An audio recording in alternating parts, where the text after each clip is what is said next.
Well, thank you very much. It's an honor to have President Zelensky of Ukraine, and we've been working very hard, very close. So we've actually known each other for a long time. We've been dealing with each other for a long time, and very well. We had a little negotiation spat, but that worked out great. I think for both countries, I think for the world, actually, beyond both countries. And we have something that is a very fair deal. And we look forward to getting in and digging and working and getting some of the rare earth.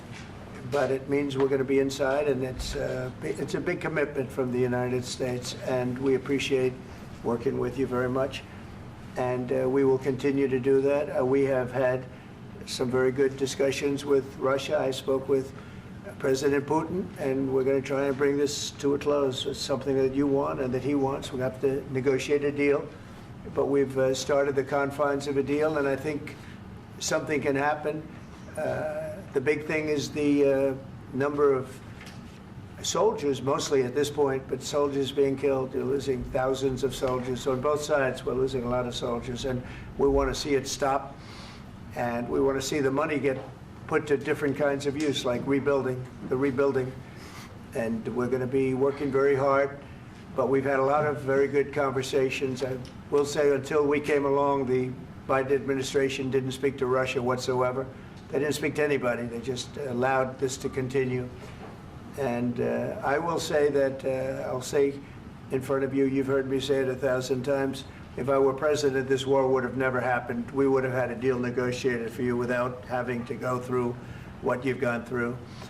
But your soldiers have been unbelievably brave. We've given them great equipment, but somebody has to use the equipment. They've been unbelievably brave, and we give them great credit. This was supposed to be over very quickly, and here we are 3 years later. So I give tremendous credit to your generals and your soldiers and yourself in the sense that it's been very hard fighting, very tough fighting. They're great fighters. And you have to be very proud of them from that standpoint. But now we want to get it over with. It's enough, right? We want to get it over with. So it's an honor to have you here. Thank you very much for coming. We're going to sign the agreement at the conference in the East Room in a little while, right after lunch. And we'll be having lunch together. We're also discussing some other things. And we appreciate everybody being here. It's somewhat of an exciting moment, but the really exciting moment is when they stop the shooting and we end up with a deal. And I think we're fairly close to getting that, and an honor to have you. And please, you'd like to say something? Yeah, thank you so much, Mr. President. Thank you for invitation. And really, I hope that this first document, will be first step to real security guarantees for Ukraine, our people, our children. I really count on it. And of course, we count that America will not stop support. Really, for us, it's very important to support and to continue it. I want to discuss it with details further during our conversation, and of course, the infrastructure or security guarantees. Because for today, I understand what Europe is ready to do. And of course, I want to discuss with you what United States will be ready to do. And I really count on your strong position to stop Putin. And you said that enough with the war. I think that is very important, Ben, to say these words to Putin at the very beginning of war, because he is a killer and terrorist. But I hope that together we can stop him. But for us, it's very important to, to save our country, our values, our freedom and democracy, and of course, no compromises with the killer about our territories, but it will be later. And of course, what I wanted, we spoke about it by phone with you, about the drones production. We have very good drones production. I think the best one in the world for today because of the war.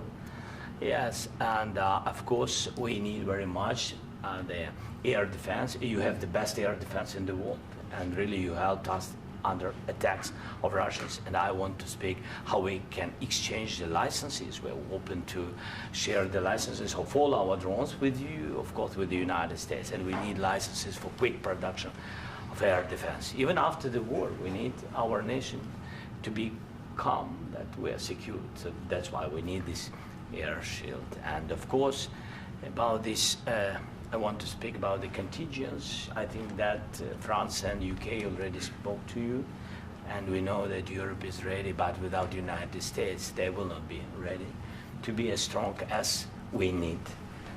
And the last point, last not least, about exchange, about our people and children. And you know that these crazy Russians, that they stolen 20,000 of children, Ukrainian children. They changed their names, they changed their families, relatives, and now they're in Russia. We want to bring them back, and really, it's a big dream, task, and goal for me, and our warriors. By the way, Mr. President, we exchanged, released more than 4,000 warriors from Russian prison, but there are thousands more in the prison. I wanted to share with you some images. How it's. I've just can I now? Yeah, please. Some minutes, 1 minute, 1 minute. Just you to understand in what circumstances, in what situation they are, and what the attitude of Russia to our prisoners. That guys, just you before and after. And you see before and after, just you to understand. Now thousands of such guys, ladies and men, there, and that, so they don't eat, they beat them, and they, they do a lot of, bad things. So out of, even during the war, there are rules. Everybody knows there are rules during the war. So these guys, they don't have any rules. You see that 50, 60 kilograms left, and a lot of such things. And I didn't want to show you what the changes with images of children, because I will just share with you. And I mean, it's looking tragically. Yep, that's tough stuff. I wanted very much to give you, and you see. Yeah. This is pastor, by the way. They stolen pastors because it's not Russian church. They stolen pastors and moved pastors to the prison. At the end of last year, we brought 3 pastors, and we could exchange them. And this is pastor, you see. Yeah, that's tough. Yeah. So I mean, this I wanted to show you, and this. So thank you very much. We want to get that ended, right? Yeah. Of course. We And want. I think we will. And We have to, of course. do you have any questions, please? Mr. President. Thank you, Mr. President. With how much money is the U.S. going to put into the fund that is being created today, and how does this provide long-term security for Ukraine? Well, we don't know exactly how much, because we're going to be putting some money in a fund that we're going to get from the raw earth that we're going to be taking and sharing in terms of revenue. So it's going to be a lot of money will be made from the sale and from the use of raw earth. And as you know, our country doesn't have much raw earth. We have a lot of oil and gas, but we don't have a lot of the raw earth. And what we do have is protected by the environmentalists, but that can be unprotected, but still it's not very much.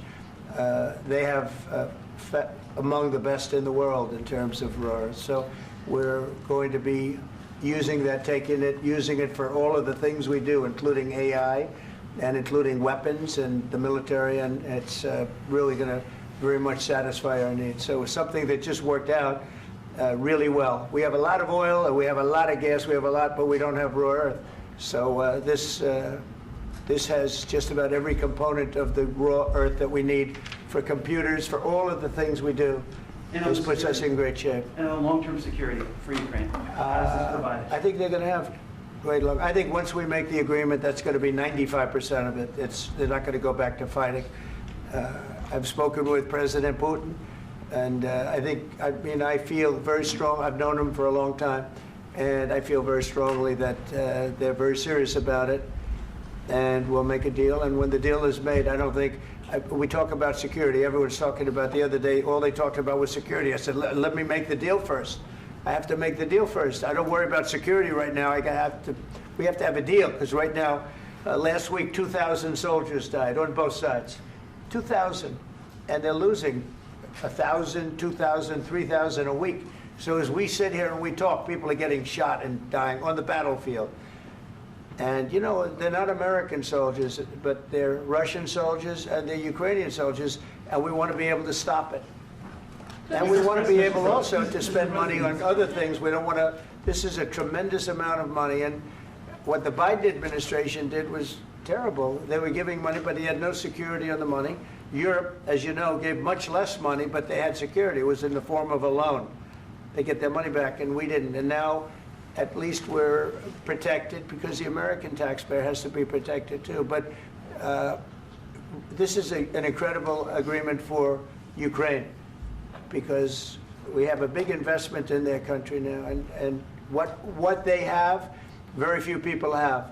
And we're able to really go forward with very, very high-tech things and many other things, including weaponry that we're going to use in many locations, but that we need for our country. Mr. President, This allows us to do that. will you continue I'm sorry. sending military aid? Yes, go ahead, please. If I can just, yes. In the document, there is one of the very important points. If we speak about business and investment, we never had LNG terminals in Ukraine. This document will open. I mean, the next document, but anyway, here we see in the framework, we see really goodwill for this. LNG terminals for us is very important, and I think for security of European continent. We have the biggest storage, gas storage. We have the biggest in Europe. Yes, and we can use it for LNG, use it for LNG, and we will do it. And really, we can help Europe because Europe really helped. President Trump said that they made less support, but they are our friends, and they are our very supportive partners. They really gave a lot, Mr. President. They did. They gave a lot, but they gave much less. No. Much less. No. No. No, not you. No. Okay. Okay.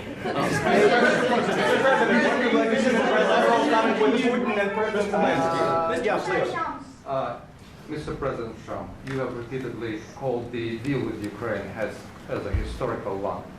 And as a President of the United States, you make historical decisions in other issues which affect America and other world. So what place in the world history do you want to take? And do you associate yourself with any famous historical figures? Yeah, I'd say George Washington, Abraham Lincoln. I would say I'm far superior to George Washington and Abraham Lincoln. Now, you know I'm only kidding, right? Because when I say that, the fake news is going to go wild. They're going to say he considers himself to be better than Washington. But you never know. You never know. I don't compare myself to anybody. I'm here to do a job. We've had a great 35 days or whatever it might be, a month, a little more than a month. We've accomplished tremendous amounts. Not only this would be a very great achievement if we could get the war stopped and get them back to normalization. I think that's going to happen. We've had very good talks on both sides, as you know. But I think we've done a very good job, just generally. If you look at all of the things we've done in 30 days, they're saying there's never been a opening for a president. The first month, there's never been a first month like we've had. And this is one of the very important things. This, to me, is one of the most important things because we have tremendous death taking place as we speak, and I don't want to have that. You know, think of the parents, whether they're in Russia or Ukraine, think of the parents of all these people being killed needlessly. They came to our territory. Should have never started. This would have, if I were president, this would have never started. Mr. President, where has out your commitment? Mr. President, will you continue sending military aid to Ukraine after the U.S. signs this agreement with Ukraine? Yeah, we're going to be continuing. To President Zelensky, do you feel like the U.S. is on your side, that the President Trump is on your side at this moment? Right. What do you think? He wants to know, do you think that, sort of a stupid question. I guess we wouldn't be here if I wasn't. I think that the United States on our side from the very beginning of occupation, and I think that President Trump on our side, and of course, I'm sure that the United States President will not stop support. This is crucial for us. It's important for us. Yes. And Putin, President speaks about the people and the soldiers which are dying, but they came to our territory, they came to our land. They began this war, and they have to stop. And I think this is the question, with really the most important question. Can President Trump, I hope yes, with some other allies, to stop Putin, withdraw these enemies, our enemy, withdraw these troops from our land? And I think that you asked about the history, I think that if President, or when, he will stop Putin, if President Trump will bring peace to our country, I think he will be on this wall. I think. We've had very, very good talks. What about military aid to Ukraine? President Zelensky just said that there will be no compromises with Vladimir Putin. I just wanted to ask both of you. Firstly, are there compromises that you think that President Zelensky is going to have to make? And President Zelensky, is there anything that you might be thinking that you may be able to offer or bring to the table, for example, elections? Thank you. I think you're going to have to always make compromises. You can't do any deals without compromises. So certainly he's going to have to make some compromises, but hopefully they won't be as big as some people think you're going to have to make. That's all. That's all we can do. I'm here as an arbitrator, as a mediator to a certain extent between two parties that have been very hostile, to put it mildly. They've been very hostile. There's been a vicious war. There's been a vicious war. You know, it's a very level battlefield, and those bullets go out, and as I've said many times, we were talking about it with Pete, many times the only thing stopping those bullets is a human body. And in the case we're talking about, generally young human bodies are stopping a lot of bullets. It's dead level. That's why it's great farmland. It's great land. It's great farmland, but there's very little protection against the bullets that are being, and other things that are being shot. So all I can do is see if I can get everybody at the table and get an agreement. And I think we're going to end up with an agreement. Otherwise, I wouldn't probably be even here today. Mr. President, I've got two questions for you. You think ultimately your legacy will be the peacemaker and not the president that led this country into another war and ended foreign wars? And I've got a question. I hope it will. I mean, I hope I'm going to be remembered as a peacemaker.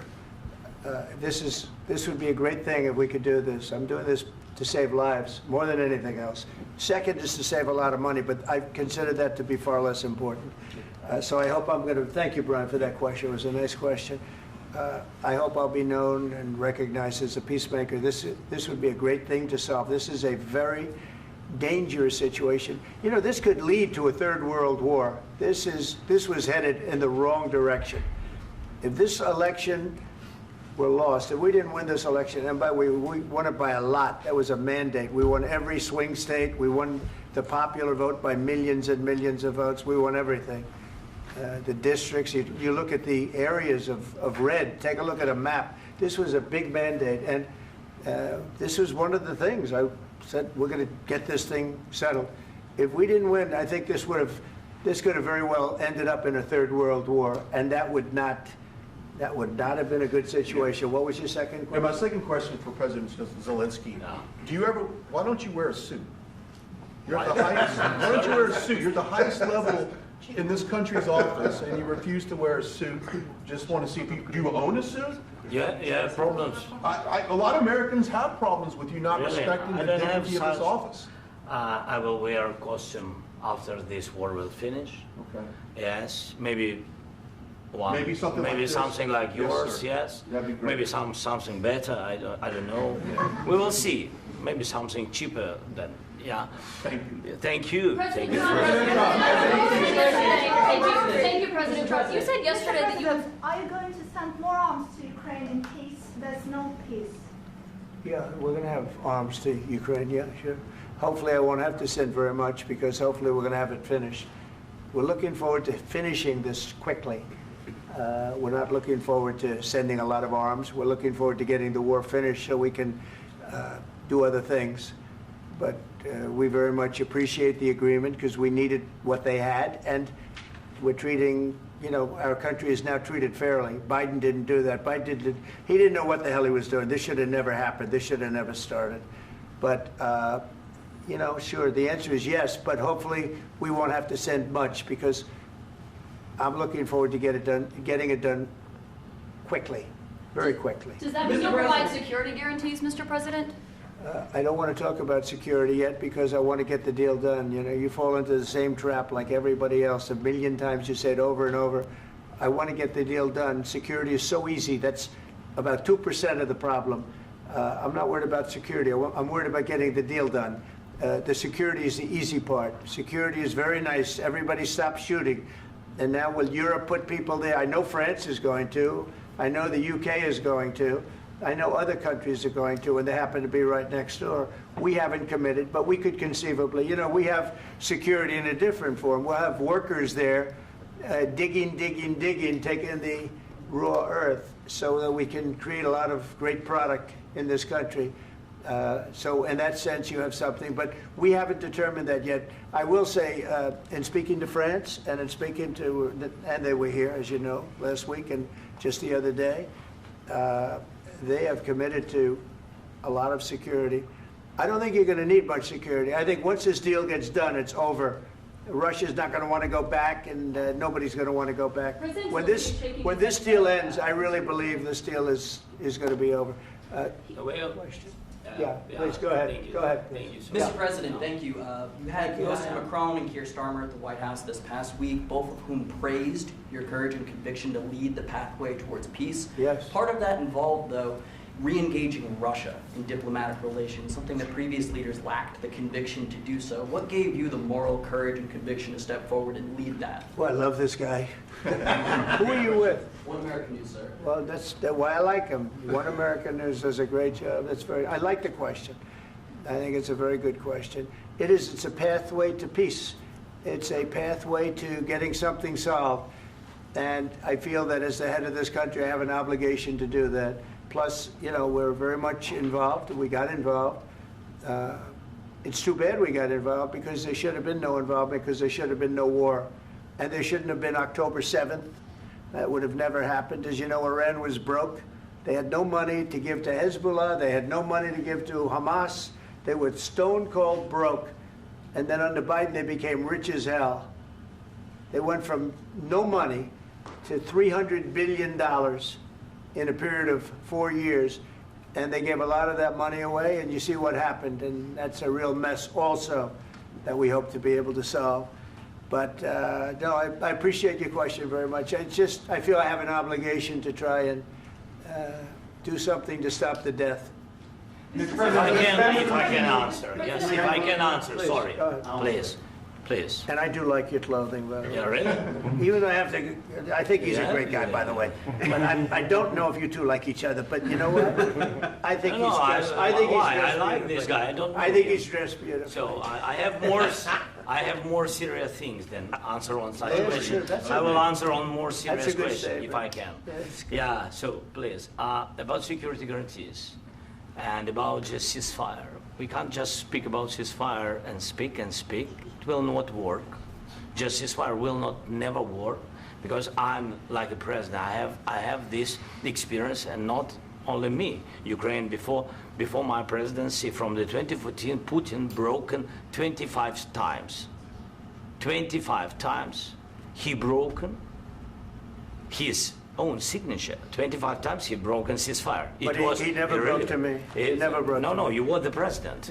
You were the president during. He never broke to me. In 2016, you've been the president, Mr. President. You've been the president, but he had, of course, not with you, but he had during those period. He had conversations with our side, and we had Normandy format. You know, the France, Germany, Ukraine, and Russia, and he broken 25 times. That's why we will never accept just ceasefire. It will not work without security guarantees. Security guarantees, maybe President is right about this document and other, but this document is not enough. Strong army is enough, because his soldiers afraid, Putin's soldiers afraid of our soldiers when we're strong enough. If we are not strong enough, if we are empty, if our storage is empty, we can't defend our land. Today, you know, he knows that we have all the world knows that we have meeting, yes? Why he's using ballistic? Putin today using ballistic on our hospitals, schools, and etc. Ballistic.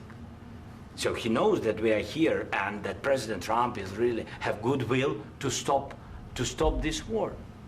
And you hear now the president. So why he's using? So he doesn't want to stop. He doesn't want. But I hope that we will do it. Really, we'll do it. Security. When we speak about security guarantees, when the Europeans are ready for contingents, they need USA backstop. If there will not be United States, we will not never have any contingents, strong contingents from the Europeans, because they don't want to divide alliance connection between the United States and the main and strongest ally and Europeans. And this is crucial, this is important. That's what we want to speak about very much. This is very important. And air defense. So air defense, really, we have big deficit with all these systems, and we need to provide this. We need it very much. Otherwise, Putin will never stop, and will go further and further. He doesn't want. He hates us. You know, it's not about me. He hates Ukrainians. He thinks that we are not a nation. He thinks, and he shared these thoughts. I think maybe with your team also. I don't know, but with all the Europeans, in media, officially and not, he always said that there is no such country, such nation, such language, and such life like Ukrainian. No, he really doesn't respect all the Ukrainians, and he wants to destroy us. And you are right, Mr. President. That's 2%. This document, maybe other documents, it's a very good start, very good, but it will not enough to stop this person. Should Russia pay to rebuild Ukraine? Mr. President, under these Should Russia pay to I asked rebuild Ukraine? They have to Zelensky pay. this question. This is the rule. This is the rule of the war. This is the rule of the war.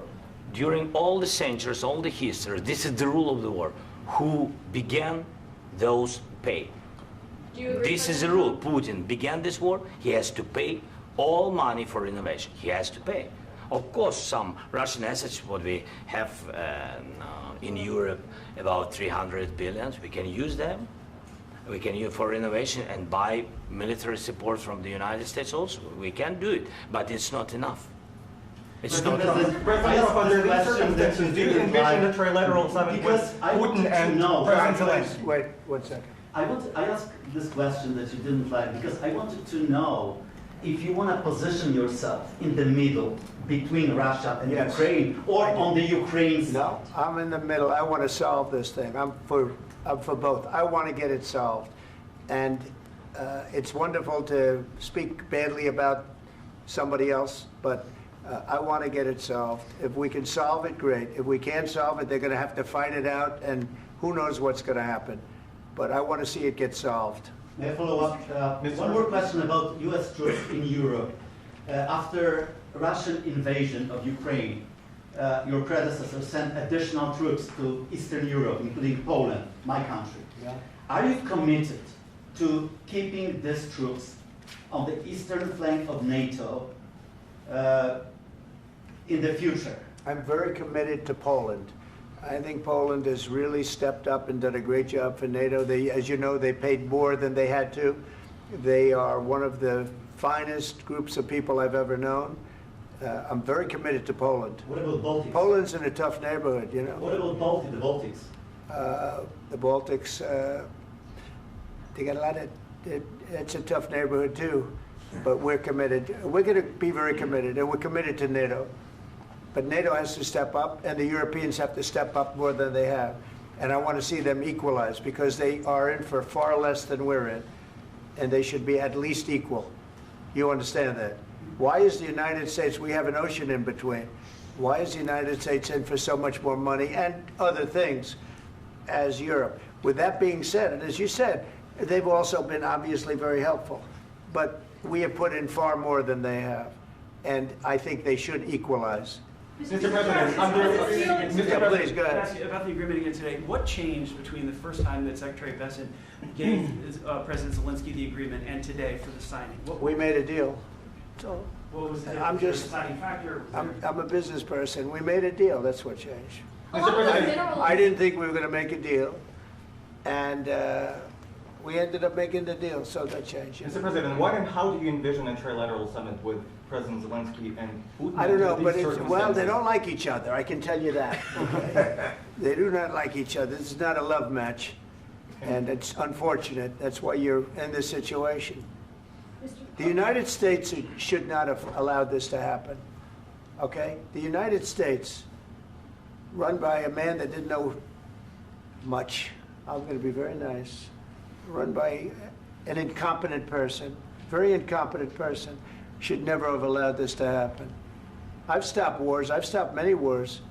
My people will tell you, I stopped wars that nobody ever heard about. I stopped wars before they ever started.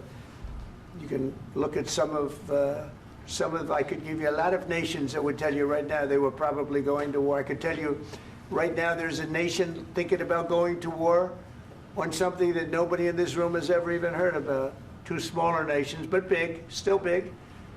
And I think I've stopped it. But this should have never happened. Mr. President, Sorry, just a second. About any negotiations. First of all, I want really to tell you, and I think that everybody understands that Ukraine, more than Ukrainians, nobody wants to stop this war.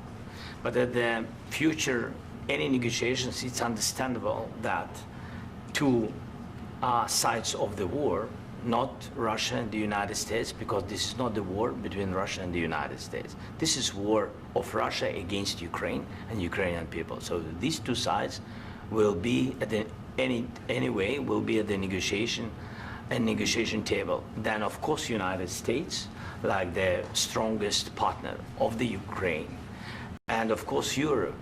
I think Europe is very important. I want to speak about it with the president. Yes, Europe is very important for us because we really defend Europe for today. All Europeans really recognize that we are defending the line, and they have real life, and our people are dying. That's why they helped us. And also, it's about the NATO. Yes, between, like the president said, you have big, nice ocean. Yes, between us. But if we will not stay, Russia will go further to Baltics and to Poland, by the way. But first to the Baltics. It's understandable for them because they've been in the USSR. You know, they've been one of the republics of the USSR, and Putin wants to bring them back to his empire. It's a fact. And when he will go there, if we will not stay, you will fight. Your American soldiers, it doesn't matter, do you have ocean or not, your soldiers will fight. Mr. President, would you be willing to visit Ukraine, maybe Kyiv or Odessa, which is known to be at the Riviera or Black Sea? It was my question. I'm sorry. I don't want to talk about Odessa now. Let's not talk about Odessa. I want to talk about making a deal, getting peace. We don't have to talk about Odessa, but a lot of cities have been destroyed. A lot of cities that are not recognizable. There's not a building standing. No, and a lot of things. Mr. President, you have to come and to look. No. We have very good cities. Yes, a lot of things have been destroyed, but mostly cities alive, and people work, and children go to school. Sometimes it's very difficult. Sometimes closer to front line, children have to go to underground schools or online. But we live. Ukraine is fighting, and Ukraine lives. This is very important. And maybe it's Putin is sharing this information that he destroyed us. No, he lost 700,000 people, 700,000 soldiers. He lost everything. Yes. So. Mr. President, one more. I mentioned Poland. Please, go ahead. When did you last speak with President Putin, and what did he say that? A couple of days ago. And what did he tell you that gave you the assurance that he wanted peace? Well, that's what I do. My whole life is deals. I know pretty good. And I've known him for a long time. I've dealt with him for a long time. He had to suffer through the Russia hoax. You know, Russia was a hoax. It was all Biden. It was nothing to do with him. So he had to suffer through that, and he was able to do that. I think that he wants to make a deal, and he'd like to see it end. That's all I do. That's what I do. My whole life, that's what I do, is make deals. And I'm in the middle of a mess, because this is a real mess. It's a very dangerous one. If this doesn't get solved now, it's not going to get solved for a long time. So I hope we're going to get it solved. In the back, please. Thank you, Mr. President. Prime Minister Starmer claimed repeatedly that his government believes in free speech and was not engaged in censorship. But his country's government arrests people for memes and thought crimes, and even more worrisome is pressuring American companies to censor Americans on its behalf. How can he be a reliable, trustworthy partner when he says things that are demonstrably false on such an important topic? Well, we actually spoke to him about that yesterday, and we thought they took it very, very much too far. JD was very strong on it. So was I. So was Marco. And we've been speaking to him about it. Marco, would you like to say something about that? Yeah, we have concerns, obviously, with the conduct of theirs, particularly as it impacts Americans. And there's real concern that American speech, which is online, could fall into the hands of British or any country's jurisdiction. And so this is a point the Vice President made at Munich, and I think it's a very compelling one, that what unites us with Europe, as much as anything else, is these shared values, and one of them being free speech. And so if Americans are threatened by it, we're going to need to take action in that regard. Mr. President. It's actually a very important question. We spoke about this in detail with the Prime Minister, the Foreign Secretary, and others at lunch yesterday. And I know that Secretary of Commerce Lutnick followed up in private meetings last night. This is really important. We believe Americans have the right to speak their mind, even if we in this room disagree with them. They have the right to speak their mind in the public square, which is often online these days. And we're going to defend that right as it pertains to American companies and American citizens vigorously if we have to. I do think that under the President's leadership, we're going to find common ground with our friends in the UK on this question, but it remains to be seen. The principle that will guide us is we believe in free speech in this country, and we'll fight for it for American citizens. Mr. President, on the deal, is there any other oil and gas component to the deal? Is it all critical? A little bit. We'll see. On LNG? But we're not really looking for that so much. We got a lot. We have more than anybody in the world, by far. So no, we're not talking about it too much, but a little bit. I think it affects also, but for the most part, no. And sir, is there any agreement from Ukraine to purchase U.S. LNG as part of the deal, or is that on the table at all? No, we don't need that. Mr. President, I just wanted to ask you about, you just mentioned that you'd spoken to Vladimir Putin a couple of days ago. Just to be clear, that's a new call, not the one that you... I've spoken to him on numerous occasions. Okay. And how was the latest call? What did you discuss? How did it go? Are you serious with that question? I am. I'd love to know. It went well. I think we're going to have a deal. On the minerals deal, Mr. President, some of those minerals are in the east of Ukraine, not far from the front lines and in areas that Russia has occupied. Will you direct President Putin to withdraw his forces from those areas if there's U.S. interest? Well, we'll take a look at the time. We have a lot of area. It's a very big area we're talking about, so we'll take a look. I'll study that and I'll see. And who would protect those minerals if they are U.S. interests? Would that be Ukrainian forces? They'll be protected. The agreement will protect them. U.S. The agreement, yeah, we're signing an agreement. Right, but what if Russia tries to invade or there's Russian aggression in those spots? I just told you, I don't think that's going to happen. And if that were going to happen, I wouldn't make a deal. If I thought that was going to happen, I wouldn't make a deal. Some people may wonder why... You know, they ought to focus on CNN on survival, not asking me these ridiculous questions. Focus on surviving, because CNN's got such low ratings, I don't think they're going to survive. Let's go. Please, go. I already mentioned Poland. Poland was under Russian control for decades after the Second World War. When I was a kid, I looked at the United States not only as a most powerful country, richest country in the world, the country that has great music, great movies, great muscle cars, but also as a force for good. And now I'm talking with my friends in Poland, and they are worried that you align yourself too much with Putin. What's your message for them? Well, if I didn't align myself with both of them, you'd never have a deal. You want me to say really terrible things about Putin and then say, "Hi, Vladimir, how are we doing on the deal?" That doesn't work that way. I'm not aligned with Putin. I'm not aligned with anybody. I'm aligned with the United States of America and for the good of the world. I'm aligned with the world. And I want to get this thing over with. You see the hatred he's got for Putin. It's very tough for me to make a deal with that kind of hate. He's got tremendous hatred. And I understand that, but I can tell you the other side isn't exactly in love with, him either. So it's not a question of alignment. I'm aligned with the world. I want to get the thing set. I'm aligned with Europe. I want to see if we can get this thing done. You want me to be tough? I could be tougher than any human being you've ever seen. I'd be so tough.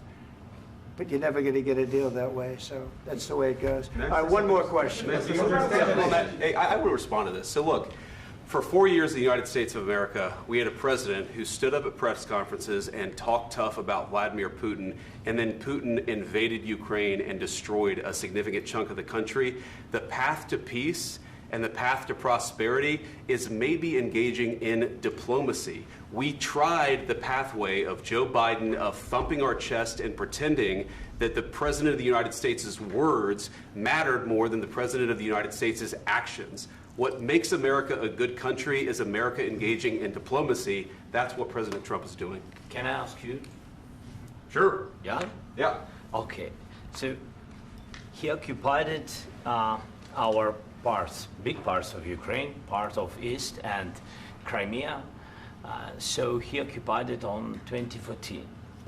So during a lot of years, so I'm not speaking about just Biden, but those time was Obama, then President Obama, then President Trump, then President Biden, now President Trump, and God bless, now President Trump will stop him.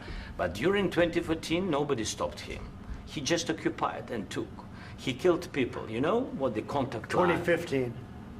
2014 and 2014. 2014. Yeah. So I was not here. Yeah, but that's exactly right. Yes, but during 2014 till 2022, yeah, the situation the same. The people are been dying on the contact line.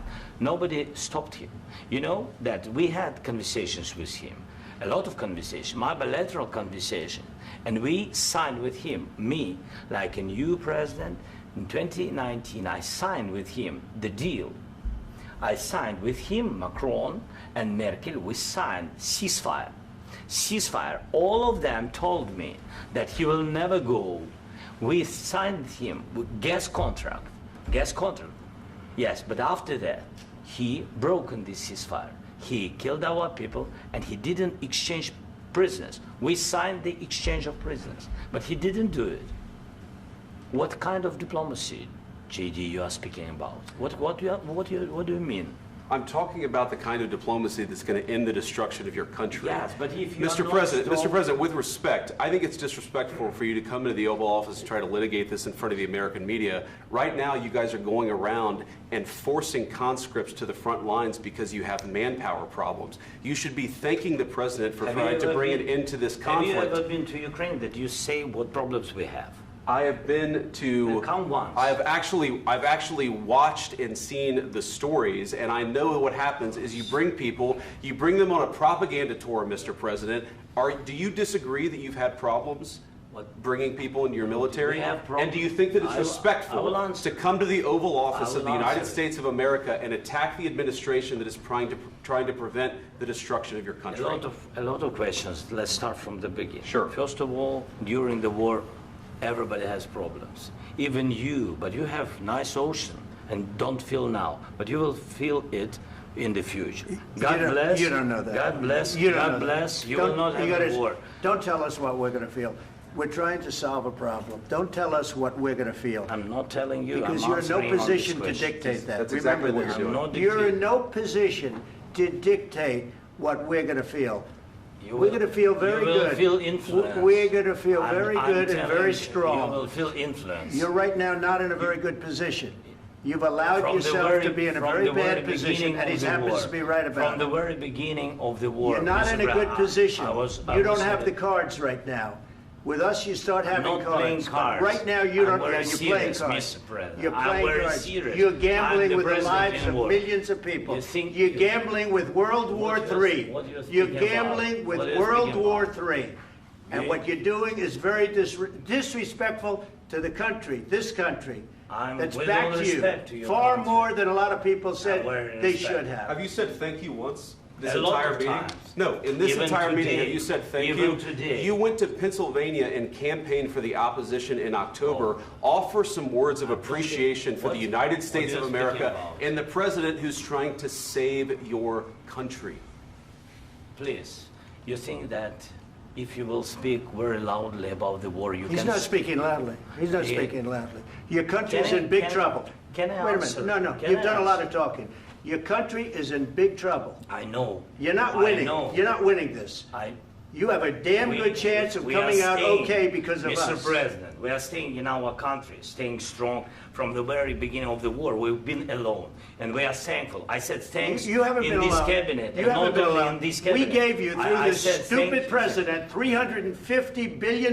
You voted we gave for you your military president. equipment, You and you voted men for are your brave, president. but they had to use our military. What about West If you didn't have You our invited military me- equipment, You invited if me you to didn't speak. have our military equipment, this war would have been over in 2 weeks. In 3 okay? days, I heard it from Putin. In 3 days, this is something Maybe new. less. In 2 weeks, of course, yes. It's going to be a very hard thing to do business like this. I Again, tell you. just say thank you. I said a lot of times that thank there, you accept to that- American people. Accept that there are disagreements, and let's go litigate those disagreements rather than trying to fight it out in the American media when you're wrong. We know that you're wrong. But you see, I think it's good for the American people to see what's going on. I understand, sir. I think it's I very understand. important. That's why I kept this going so long. You have to be thankful. You don't have the I'm cards. thankful. You're buried there.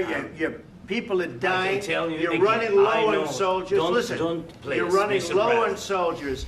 It would be a damn good thing. Mr. And then President. then you tell us, I don't want a ceasefire. I don't want a ceasefire. I want to go and I want this.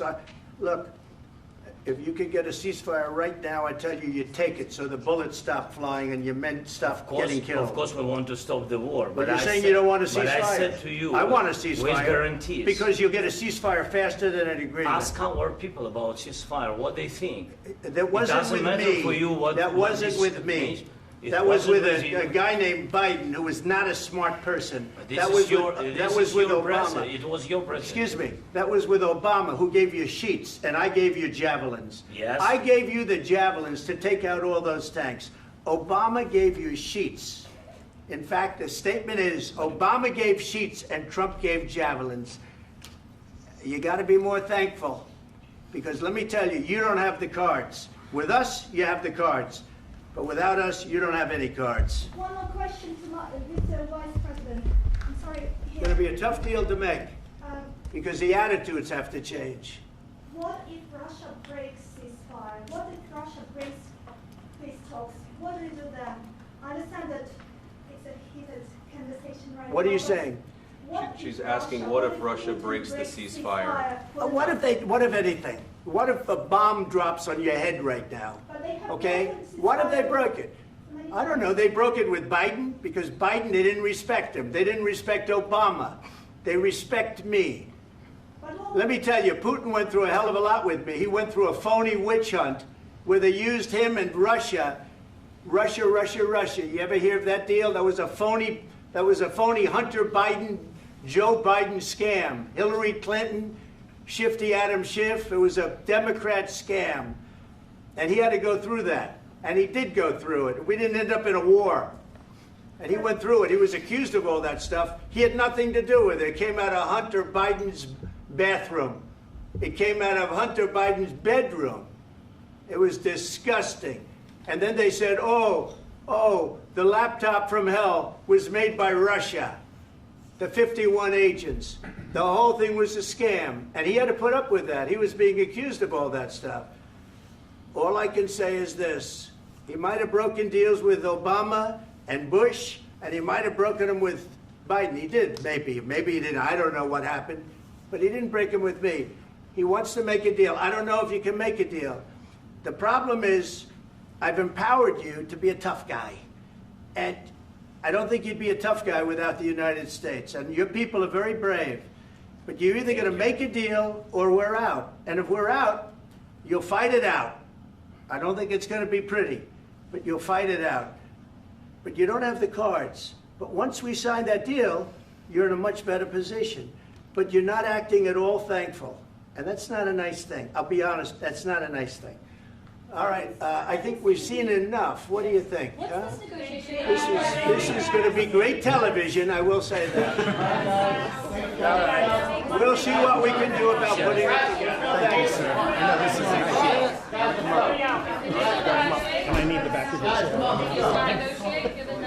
We'll see. I don't know. All right, guys, come on. Wait. Hey, let's go. Guys, come on.